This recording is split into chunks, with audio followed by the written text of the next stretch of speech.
Chapter 61. She had originally planned to talk to Gu Mocheng about going to the Su family to stay for a few days. Waiting for him to come back wasn't the same thing, and she wanted to see her sister as soon as possible. Since she had no other way and did not want to wait any longer, Su Anan directly called Gu Mocheng. She called to tell Gu Mocheng about the Su family. Gu Mocheng didn't say anything unnecessary and only replied with the word, "Good." His tone was so indifferent that it caused Su Anan to feel uncomfortable. Is that all? No more words? That night, when she was drugged and Gu Mocheng's passion soared, the relationship between the two of them became a lot closer. But just a few days later, the two of them were like two parallel lines. She had her matters and he had his work, leaving early and returning late, this time without even needing her to wash herself and serve him. No one liked being like this. Everyone wished that the man would be more gentle and loving to them. Su family. When Su Anan carried her luggage to the Su family, they were eating dinner. Seeing Su Anan's appearance, Su Zihan reflexively stood up. She thought about her face that had been beaten up and really wanted to rush over to slap Su Anan fiercely. But when she stood up, Jian Mei held her hand. Before Su Anan arrived, Su Hua had warned the mother and daughter not to touch Su Anan and to be courteous to her. Who cared about Su Anan? She was the one who shouldn't have been given anything, and she was the one who kept it to herself. Sooner or later, Gu Mocheng would dump her and teach her a lesson. Jian Mei wasn't as rash as Su Zihan. She said to Su Anan with a smile, "Anan is back. Your father has been looking forward to this day." Her gentle face did not reveal any dissatisfaction towards Su Anan. Jiang Mei's acting skills had always been exquisite. Compared to Su Zihan's impulses, she was good at disguising herself. Even that pair of smiling eyes revealed her hatred towards Su Anan. Jiang Mei clearly understood that the current Su Anan was of great use to her. Su Hua wanted to save Su's business and was in a hurry to start a project, but this time there had to be someone who could buy shares in it. The old lady from the Jiang family was a very cautious person. She didn't like the idea of the project being in danger. Who would want to throw their money into a bottomless pit? In Peace City, Su Hua could only rely on Su Anan to rope Gu Mocheng in. "Sure, Miss Su," Su Zihan said sarcastically. "Yes," Su Anan replied and smiled. "I'm fine." She looked at Su Zihan, who was glaring at her with hatred in her eyes, and the smile on her face grew even wider. Looking at Su Zihan's face, which had been beaten to a pulp by Gu Mocheng, she felt comfortable in her heart. Su Zihan had slapped her 5 times, and 10 of Gu Mocheng's men had returned the favor. The strength of these 10 people was much greater than what Su Zihan had given her. Hearing he must say that Su Zihan didn't dare to go out for the past few days, even if she wanted to, she had to wear a mask to hide the wounds on her face. That's right. Su Zihan, who had always thought that her face was beyond beautiful, was definitely afraid and filled with hatred after being slapped in the face. She really hated Su Anan. Su Anan didn't mind. Even if Gu Mocheng hadn't helped her beat Su Zihan up, Su Zihan would still have hated her. It wasn't as if giving in once would stop Su Zihan from bullying her. Hearing Su Anan's response with a smile, Su Zihan's face sank. She dared to answer when called. "Miss Su?" "Su Anan, Miss Su of this family is me." Su Anan was not interested in arguing with Su Zihan about trivial things. She didn't come to the Su family to argue with them this time, but to accompany her sister. "Father." Su Anan turned her head to look at Su Hua. She endured the disgust she felt toward him and asked, "Is it convenient? I have something I want to tell you." Su Hua nodded and stood up. "Let's go talk in the study room." Seeing Su Hua's attitude towards Su Anan, Su Zihan was even more infuriated. Normally her father would not treat Su Anan so well, nor would he allow Su Anan to bully her. "Mom, look at her," Jiang Mei said to the furious Su Zihan with a cold face. "That's enough. If you hadn't listened to the rumors and allowed Su Anan to go to the Gu family in your stead, the person your father would be praising right now would be you." Su Hua was a person who prioritized benefits first. In his heart, nothing was more important than Su's business. "Mom, who told Gu Mocheng to be so ugly?" However, speaking of which, if she had married Gu Mocheng, the person who would have been beaten up that day would have been her, not Su Anan. "You, so what if he's ugly? He's Gu Mocheng." Jiang Mei could not help but scold her angrily, because the matter of Su Zihan not going to the Gu family had been discovered by old lady Jiang. So what if Gu Mocheng looked ugly? What if he was handicapped in some way? He was the ruler of the Gu family, and marrying Gu Mocheng meant becoming Madame Gu. That status alone would mean being fawned over by many. Wasn't the entire Peace City under his control? Blam. Seeing Jiang Mei scolding her, Su Zihan felt wronged and called out. "Temporarily endure, Su Anan," Jiang Mei said. "There are still a few more days until Old Man Mu's birthday. Prepare to go. And as for Mu Jinyu, make sure you hold on to him." "Mom, why don't you ask Grandma and Old Man Gu to bring Su Anan back?" "That's right, send Su Anan back and then she wouldn't have a backer. They're all in the Gu family. She hasn't made any mistakes, so how would we send her back?" Jiang Mei said in displeasure. She didn't want to be suppressed by Su Anan. Besides, when she thought about the shopping mall, the way Mu Jinyu had looked at Su Anan and helped her, she felt very uncomfortable. "If Su Anan stays in the Gu family, I will be completely suppressed by her," Su Zihan said unwillingly. Jiang Mei laughed. "She'll always be at the Gu family? I don't think so." For Suanan to gain Gumo Cheng's favor, there had to be something more. Someone younger, prettier, or more beautiful than her. Hold on to Mu Jinyu for me, Jiang Mei said. Su Zihan nodded. Of course, she would hold on to Mu Jinyu so she could secure her position in the Mu family. In the study room, father. In the study room, Suanan immediately mentioned to Su Hua about inviting a doctor to treat her sister. This was something that Su Hua had promised her before she went to the Gu household. I've looked for a doctor, Su Hua said. He was not lying to Suanan. No one suitable?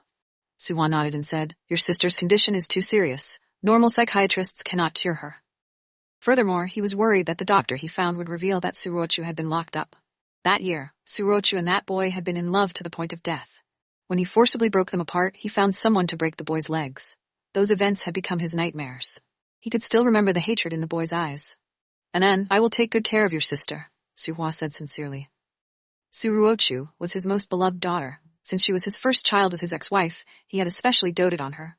Otherwise, he could have sent her to a mental hospital and let her fend for herself. Can you take care of my sister for the rest of your life? Suanan said indifferently, her tone full of ridicule. She didn't want her sister to remain a lunatic forever. Chapter 62. Dad, do you want your sister to be crazy all the time? No, Su Hua blurted out. Suanan laughed. Su Hua had some feelings for his sister, but his feelings for her? If she were crazy, she must have been thrown into an unknown mental hospital.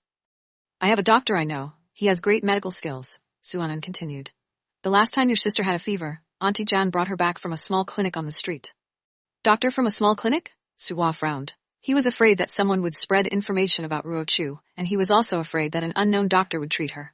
Yes, Suanan nodded. He has already treated Big Sister, and his medical skills are not bad. Su Hua thought about it. Then let's do it like this for now. After talking about Surochu, Su Hua did not forget about himself. Anan, when is Mr. Gu free? Invite him to the Su family for another meal. Another banquet? No, Su Hua replied. It's normal. Tell Mr. Gu about it. His tone was gentle, and his attitude warm.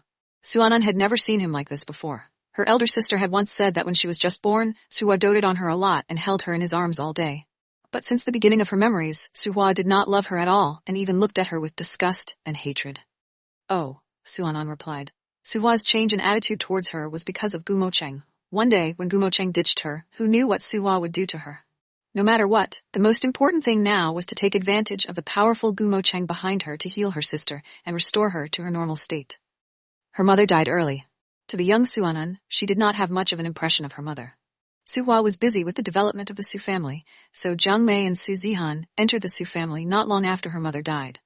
Surochu took care of Suanan and protected her. Surochu held a very high position in Su Hua's heart. When she wasn't crazy, Su Hua would always bring Surochu to any banquet, and Surochu had also been in the Su family to familiarize herself with the business of the Su family since high school. Surochu was a pearl that could emit dazzling light wherever she went. Because Su Hua doted on Surochu, Surochu doted on her, so her days in those years were pretty good. If she got bullied by Su Zihan occasionally, it was always her elder sister rushing out to help her. Even if she had angered Jiang Mei and her daughter, her sister would still protect her until the end. This way of being pampered lasted until her sister was locked up in the attic. Suanan would remember her big sister's kindness for the rest of her life. She was willing to live for her big sister. Following Heima, Suanan pushed open the door to the room on the top floor and habitually smiled. She had told herself before that inside this door, she couldn't reveal how much grievance she had endured, even though the current Surochu was crazy and didn't recognize her. Sister, what are you looking for? When she went in, her sister was barefoot on the floor, rummaging through her drawers, looking for something. Her sister's long hair had been cut short, and Suanan had even cut it off for her. Surochu ignored her and continued searching for something. Sis, what are you looking for? I'll help you find it, Suanan said, going over to grab Surochu's hand. Surochu looked at her and laughed. I lost it. Lost what?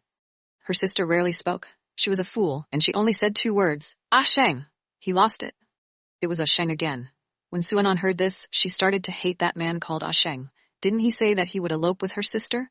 Why didn't her sister see him when she rushed over? If he hadn't left, perhaps her sister wouldn't have gone crazy. He lost it, Surochu repeated. Then she looked down and took all the clothes out of the closet. Suanan saw that Surochu was looking for something related to Ah Sheng. Hima also walked in, took a look, and reminded Suanan, the chain in the young Mrs. hand is lost. Suanan looked at Surochu's hands. Her sister had been wearing a chain all the time. It had been worn to the point that the rope had turned white. That's right, wearing a bracelet for 7 years. How could the bracelet not be old? How could it not fall? Sister, I'll help you find it. Suanan said as she searched for the bracelet for Surochu. Was that a token of love between her sister and the man named Ah Sheng? It was all her fault. 7 years ago, she was so willful, because she hated John May and Su Zihan, she would rather live at school or go to Xiaoxin's place than return to the Su family. During that period, even her sister had fallen in love. She did not know what the name and appearance of the person she spoke of were. Asking Suwa about it, when he mentioned his elder sister, Suwa got so angry. How would he dare to say even half a word about that man? Ah, Sheng. Just as Su Anan was lost in thought, Su Rochu's voice came from beside her.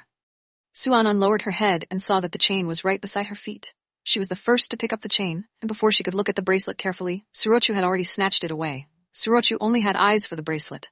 When she saw Su Anan holding it, her eyes were filled with panic and fear. When she snatched the bracelet away, she used her strength to push Su Anan to the ground. Su Anan was unsteady. When she fell, her arm knocked over a cabinet at the side. I found him, Su Rochu giggled. She did not see that Su Anan's arm was injured. Third miss. Ima immediately went to help Su Anan. Su Anan stood up and saw that Su Rochu was tightly holding on to the bracelet. The bracelet broke in half and was clutched by Su Rochu. Sis, I'll help you put on the bracelet. Su Anan walked over and said gently. Su Rochu glanced at her, then moved toward the side of the bed. No, I promised to be with Ah Sheng. We can't separate. When Su Anan saw Su Rochu lowering her head and giggling at a bracelet, her eyes reddened. Hima, who was at the side, could not help but reach out to wipe her tears. Truly sinful. How could such a great young miss turn out like this? Yes, why did such a good sister become like this? Whose fault was it? Suwa's or Ah Sheng's? Su Anan planned to take some clothes up to the top floor. She walked to her room and saw that the door was open. She remembered that when she put her luggage in, she had closed the door. Had Hima come to clean up? That's not right. The Su family's hygiene had been taken care of in the morning. Su Anan pushed open the door and entered. She saw a woman squatting on the ground, rummaging through her luggage. Aunt, the woman on the ground was Su Ya's mother, Su Anan's second aunt. She turned her head and saw Su Anan had returned. She smiled as she stood up and said, Anan, all of these clothes are old. Chapter 63. Su Anan saw that her luggage had been rummaged. Jiang Mei did not like her second uncle's family. On top of that, Su Zihan disliked the old lady's family even more. However, the one behind Jiang Mei was the Jiang family. The old lady and second aunt didn't dare to do anything to her and had to curry favor with her. Aunt was greedy for cheap things, and she wanted to marry into the wealthy class because her daughter was connected to the wealthy class. Second aunt Su had brought Suya to attend the banquet earlier. Jiang Mei didn't like her and Suya coming over. Seeing that she had appeared in her room, Su Anan's first reaction was that Jiang Mei had told her to come over. This was not good. Anan, are all your luggage here? As second aunt Su spoke, her eyes roamed around Su Anan's room. Su Anan could tell that she was looking for something. Every time second aunt Su went to the Su family, she would habitually take some things from the Su family. She especially liked to take them from Jiang Mei and Su Zihan's cabinets. This time, she appeared in her room. If she guessed correctly, Jiang Mei and the others must have told second aunt Su's family that she followed a rich man and asked second aunt Su to come and find something valuable. What is aunt looking for? Su Anan pursed her lips into a smile and asked, You've even messed up my clothes. Second aunt Su laughed awkwardly. Anan, I heard that you have a beautiful necklace. Where is it? I'll wear it for Yaya. She's going to school soon, so she can't be too shabby. What does this have to do with necklaces? Su Anan listened attentively and took over second aunt Su's words. Necklace? Do I have many beautiful necklaces? Which one is second aunt referring to? It's true. Second aunt Su's eyes immediately lit up. Seeing Su Anan opening a drawer, she immediately followed her. There were many chains in the drawer, but these were all street vendors and not what second aunt Su wanted. Anan, I heard that a few days ago, you wore a very expensive necklace to our family's gathering. What tears? Blue tears, Su Anan corrected. Yes, blue tears. Yaya also said that Su Anan dressed up beautifully that night. Her clothes and necklace were shockingly expensive. She had inquired Jiang Mei about it before, saying that Su Anan had followed a rich man. Take it out and let Yaya wear it. Second aunt Su continued, Anan, we are all family. You can't be so petty. Saying that, second aunt Su extended her hand out. If Jiang Mei or Su Zihan did not give her anything, she would bring it to the family's old lady Su. Old lady Su was a difficult person to deal with. I'll return it to you after a while. Su Anan had never seen second aunt Su return the jade pendant that was given to her by someone else. If not for the jade pendant representing her marriage with the Mu family, and the fact that Su Zihan did not want to take it away, second aunt Su would have left long ago. Second aunt, I'm returning the necklace, Su Anan said, causing second aunt Su's face to instantly darken as she said coldly. And An, you've gone with a rich man, and you're looking down so much on us poor relatives? Your uncle and I took care of you after your mother was gone. After her mother died, the first thing second aunt Su did after coming to the Su family was to go to her bedroom and take away the valuable things her mother left behind. Yes, Su Anan answered. Aunt, it's not that I don't want to lend it to Yaya to wear. You know what kind of man I'm with. Suanan was sure that Jiang Mei said that Gu Mochang was a rich old man in front of Sekonatsu. She did not want anyone to know that she was with Peace City's Gu Mochang, and wanted people to curry favor with him. Sekonatsu knew that he was an old man. Su Hua was ruthless, giving his daughter to an ugly old man for money. He wouldn't do that. Yaya was gentle and beautiful and had to find a rich and handsome man. He took it out to make it up to me, but he took it back when he went back, Suanan said. The necklace was still on the dressing table where Patriarch Gu was sleeping. That kind of necklace was so expensive, and it wasn't an important occasion, so she didn't want to put it on. Second aunt, if you like it, why don't you ask Yaya for it? After Suanan finished speaking with a smile, Second Aunt Su immediately became excited. How can our Yaya follow an old man? Although Second Aunt Su adored vanity, she wouldn't recklessly push her daughter onto the bed of a rich man for the sake of benefits. On this point, Su Hua could not compare. My Yaya will be a rich man's wife in the future, not bad, but you are with an old man, not worthy to be with my Yaya, Second Aunt Su said proudly. With clear water like Suya, Gu Mochang did not think much of it, Suanan retorted in her heart. Second Aunt Su was unwilling to leave without obtaining anything. Jiang Mei had told her before that Suanan had returned with a lot of valuable things. An, don't be so stingy. Your aunt said that you have good stuff. She thought about it. If Suanan didn't take it out, she would go back and find the old lady. With the old lady there, even if the Su family didn't have peace, Suanan still wouldn't be able to live a peaceful life. Suanan laughed. She was not mistaken. It was Jiang Mei who had called over Second Aunt Su to make things difficult for her. Second Aunt, this old man is stingy. He was afraid that I would take everything away smoothly, so he asked me to take all the valuable things back as soon as I stepped out the door. If I had it, why wouldn't I give it to Yaya? True. Second Aunt Su replied. Anan, what's wrong with your life? Originally, how good was Mu Jinyu? If you couldn't grab hold of him yourself, he was snatched away by Su Zihan. Even Second Aunt Su knew about Su Zihan. Suanan didn't care as much as before. A scum like him couldn't even compare to a finger of Gu Mochang's in her heart. Second Aunt, when I just came over, I saw that Zihan's room door was open. Suanan continued. In a few days, she will be joining the birthday feast. She has bought a lot of things. Yaya was there that day? Suanan's intentions were not stated clearly, but Second Aunt Su heard them clearly. Su Zihan had good things in her room. Yaya had to attend Old Man Mu's banquet for her family to be arranged by him. Yaya didn't have the money to buy a present, so she could only take one from Su Zihan. Second Aunt Su thought in her heart, then turned and walked out. When she was halfway through, she turned around to size Suanan up. Suanan looked at Second Aunt Su, not knowing what she should do. An, did you just come down from upstairs? The Su family's guest room was on the second floor, and the third floor was where Su Hua and the rest slept. What's not locked up on the top floor of the Su family? Second Aunt Su asked again. It was just a very ordinary sentence, but when Suanan heard it, her eyes became sore, and she stopped smiling. Chapter 64. Nope, she replied. The Second Aunt Su glanced at Suanan once more, but didn't say anything more and headed towards Su Zihan's room. Suanan stood in place, raised her sleeves, and looked at the bruises on her arms. Thinking of how her elder sister would occasionally be dazed and occasionally go crazy, her heart was extremely heavy. When would her sister wake up? She then called Han Longyi, hoping that he would come and check on her sister as soon as possible. When he received the call, Han Longyi was on a blind date. There was really no helping it. The grandpas and grandmas who came to the clinic to see him were too enthusiastic. When they heard that he was not even 30 yet, they hurriedly introduced him to new partners, feeling more worried than his parents about his life. Well, the day before yesterday, another one today. Why was he so popular, a doctor from a small clinic who didn't have a home or a car? The girl opposite him was gentle and wore a pair of glasses like Han Longyi. I don't have a car, I don't have a house, do you mind? Han Longyi spoke about his situation as he had before. He emphasized whether he had a house or a car. No house? Aren't you a doctor? You should have some savings, the girl said. Han Longyi sighed, explaining that he often treated grandpas and grandmas for free, making his practice a money-losing business. Just as he finished speaking, the girl frowned, and Suanan's phone call came in. Good morning, sister-in-law.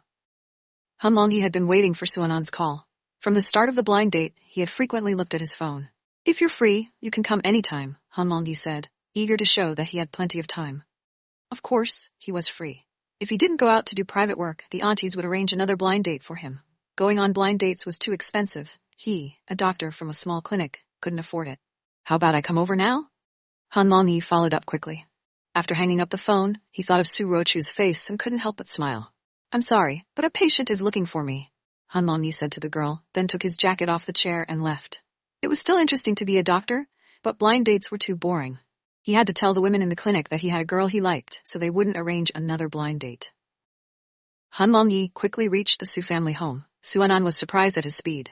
Is there no one in your clinic? It's so empty. If no one went to see a doctor, it did not mean that Han Longyi's medical skills were lacking, but she had to consider whether he should be the one treating her elder sister. Han Longyi laughed. There haven't been many sick people recently. His office was located on a street that didn't have much business. The people who usually came were mostly elderly men and women from the neighborhood. Because of the low cost of visiting him, the grandpas and grandmas especially liked to seek his treatment and chat with him while introducing potential partners. Oh, Suanan acknowledged as she led Han Longyi to the top floor. The last time she had come was at night. The top floor was eerie and creepy. But when Han Longyi walked in today, the weather was very good. As he entered, he saw Surochu sitting in the sunlight. She sat by the window, staring blankly outside. It was unclear what she was thinking. Elder sister. Suanan went over and called out. Surochu did not turn back. She only slowly turned her head after Suanan walked over and spoke a few words. It was not that Han Longyi had never seen beautiful women before, but he was shocked every time he saw Surochu. Surochu noticed Han Longyi and bit her lips. She called out to him, "Ah Sheng." "Sis, he's not Ah Sheng," Suanan explained. Surochu seemed to be immersed in her own world, mistaking Han Longyi for Ah Sheng. She walked straight towards Han Longyi and smiled foolishly. "You finally came to see me," she said. As she spoke, she was already holding on to Han Longyi's hand. Suanan immediately wanted to pull their hands apart. She couldn't let her big sister be taken advantage of by a man. Han Longyi started to feel pity for the thin and weak, boneless hand in his. He looked at Suanan and signaled her not to interfere. Through a name, Han Longyi was sure that Surochu's illness was related to this man Khan called Ah Sheng, and the knot in her heart was this man. Since that was the case, he would start with Ah Sheng. After Han Longyi and Suanan spent some time with Surochu, she eventually fell asleep. Han Longyi prescribed medicine based on Surochu's condition. Suanan stood in front of him and warned, "Don't think about my sister." Although Han Longyi was a good-looking man, her sister's current condition made her vulnerable. "This is your sister's medicine." Han Longyi did not reply to her warning. He had indeed come here for Surochu, the young miss of the Su family, such a peerless person. The first time he saw her, he was moved. "Your sister's former boyfriend's name was Ah Sheng?" Han Longyi asked. "A heart disease requires a heart medicine doctor." "Yes," Suanan nodded. "What's his full name?" Suanan shook her head. Her sister had always called him Ah Sheng, so she didn't know his full name. "Should we find him?" Suanan asked. "No need," Han Longyi smiled. "They might not necessarily find him, and only by letting Surochu and Ah Sheng be together would they unlock the knot in her heart. The best way was to help her move on from the past. If possible, take your sister for a walk," Han Longyi said. "After being locked up for so long, even if she's not crazy, she will become crazy." Suanan obviously wanted to take Surochu out, but Suwa made it difficult. She had to take things one step at a time. If she really couldn't, she would have to secretly take her elder sister out. She had previously planned to escape with her sister, but it failed. And in return, Suwa had beaten her and prevented her from seeing her sister for more than a month. She didn't dare try again unless she was sure.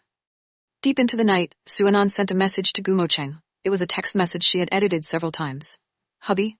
As she typed these 2 words on her cell phone, her cheeks turned red for some reason, before she deleted them again. What should she call him? Darling? Mocheng? Uncle? In the end, the conflicted Suanan sent a message without a name. "What are you doing?" She had been at the Su family home for 2 days, but Gu Mocheng had not called or sent a text message. That was strange. The 2 of them had not even been married for a month, and the novelty shouldn't have worn off yet.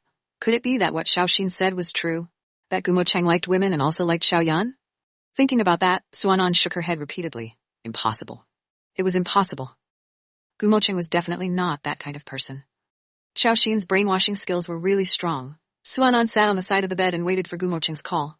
Her sister was sleeping soundly, her breathing soft. A faint smile appeared on her lips. Watching her, no one could tell she was considered a lunatic. Thinking about madness, the light in Suanan's eyes dimmed. Chapter 65. Her sister had been mad for 7 years, and the best time of her life had been spent in this small room. She had been muddle-headed and did not enjoy anything. She had experienced nothing and then lost 7 years. Suanan didn't want her sister to continue going crazy. How miserable would her life be like this? Han Longyi said one sentence, but she still needed to be treated. Her sister went crazy for a man named Ashan. But where was he? 7 years had passed, but she didn't know if he was dead or not. Suanan fell asleep at the back, only waiting for Gumocheng's text message at 12 in the morning. She woke up and happily opened her cell phone. Take a bath and sleep. To put it simply and clearly, it was Gumocheng's style. Suanan had never interacted with Gumocheng before, but she had heard quite a few rumors about him. They said that he was vicious and that he was heartless. But after Gumocheng beat someone up for her, Suanan felt that this man's fighting style was extremely cool. "Good night, husband," Suanan replied. This time she planned to put down her phone to sleep, but did not expect Gumocheng to call her. "Why aren't you sleeping this late?" On the phone, Gumocheng's tone carried slight displeasure. It was due to anger that Suanan still had not fallen asleep even until early in the morning. Suanan felt wronged. She looked at her sister, then got down from the bed and walked towards the window. You didn't reply to my message, so I couldn't fall asleep, she explained softly, and when Gu Mochang heard her, he became distracted. In his mind, he saw Suanan obediently lowering her head. He was possessed and ate a girl who had just turned 20. Hearing her voice, he wanted to press her down a few more times. Hubby. Gu Mochang spoke in a low voice. Go to sleep. I miss you. Good night. Good night. After Gu Mochang hung up the phone, Suanan looked at the darkened screen and smiled. When Suanan returned to the bed, her sister was still sleeping soundly, but Surochu was the calmest in her dreams. However, her hands were still holding on to the bracelet. Suanan and Hima tried to take out the bracelet when her sister was sleeping. However, Surochu's hands were tightly clenched, and they couldn't open them. When Surochu woke up, she thought that they were going to snatch her, Ashi, and beat them up crazily. Hence, they could only allow Surochu to see if there was any chance for them to tie the chains with him. Suanan crawled to Surochu's side, and like how she used to when she was young, the two laid down together, talking and sleeping. Elder sister, although Gu Mochang is a bit old, he's not a bad person. If Xiaoyan and the others heard that someone was praising Gu Mochang, they would definitely snort in contempt and then laugh out loud. What a joke. How could Gu Mochang be a good person? There were a few officials in Peace City who were not afraid of Gu Mochang. This was not because of the Gu family's power, but because of Gu Mochang's method of punishing people. Offending Gu Mochang would only make one feel worse than death. If he really marries me, I'll suffer a bit and follow him. Suanan smiled and went into Surochu's embrace. She did not see the smile on Surochu's lips. After hanging up, Gu Mochang was even more awake. His quality of sleep had always been bad, and during this period of time, he hugged Suanan as he slept, and it was around daybreak. In the dead of night, how could he still sleep when he thought of Suanan calling him husband on the phone? Suanan. That night, he thought about her being drugged, and the night they were in the car, she was both coquettish and fierce, like a sharp little wild cat. This kind of love made Gu Mochang like her more than any other night. The feeling of yearning was not pleasant, especially for an old man who had just started living. He took out his cigarette and smoked a few mouthfuls. His eyes fell on the invitation card on the table. It was brought by the assistant in the afternoon. Mu family old man's 70th birthday, and he was invited to the feast. Gu Mochang rarely attended such a banquet, so there was no need for him to personally attend. Just a gift. However, old man Mu family? He remembered that Suanan's information clearly stated that she and Mu Jinyu were engaged. Fiancé? When he thought of this word, Gu Mochang's expression darkened, and his fingers slowly flicked the invitation card. Suanan did not plan to participate in old man Mu's birthday banquet. If she went to the Mu family, it wasn't because she was afraid of being despised, but because she couldn't eat much when she saw a bunch of flies. But the old man called her and asked her out to dinner. Old man Mu had treated her very well in the past, and ever since the last time he had dinner with her, Suanan wasn't sure if the old man had asked her to hand over the jade pendant as well. Suanan did not want this jade pendant anymore. It wasn't that she was afraid of them, but that she didn't want to have anything to do with them. Although the marriage agreement was something that her mother had saved Mu Jinyu for, she did not want it anymore. If she didn't return the jade pendant, they would definitely disrupt her life time and time again.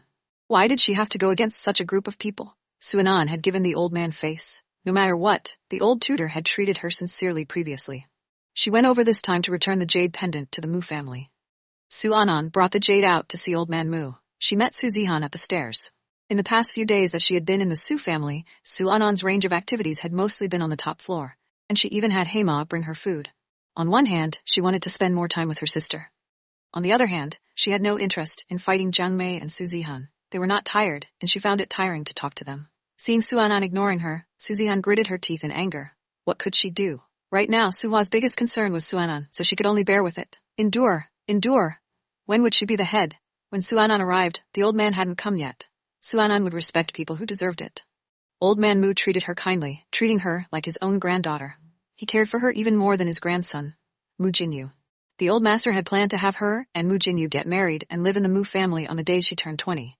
She wasn't even 20 years old when she was forced by Su Hua to go to Gu Mochang's place. Not long after, the old man came. Although he was quite old, his complexion was not bad. Seeing the old man coming over, Suanan went over and helped him sit. Suanan sat opposite to him. She opened her bag and took out the jade pendant from inside. Grandfather, I'll return this jade pendant to you. Old man Mu was startled, but he did not say anything. Suanan took out the jade pendant and gave it to him. Anan, it's just that Jinyu isn't compatible with you, the old man said with regret. The old man had just heard from Mu's father that he had never liked women from the Zhang family. In terms of appearance or character, Su Zihan could not compare to Suanan. That grandson of his really did not know what was good for him and wanted to marry old lady Jiang's granddaughter. Jin Yu has let you down, old man Mu said again. He looked at the jade pendant in Su Anan's hand. After giving this jade pendant to her, he had no plans to take it back, but looking at Su Anan's intention, she would not take it back.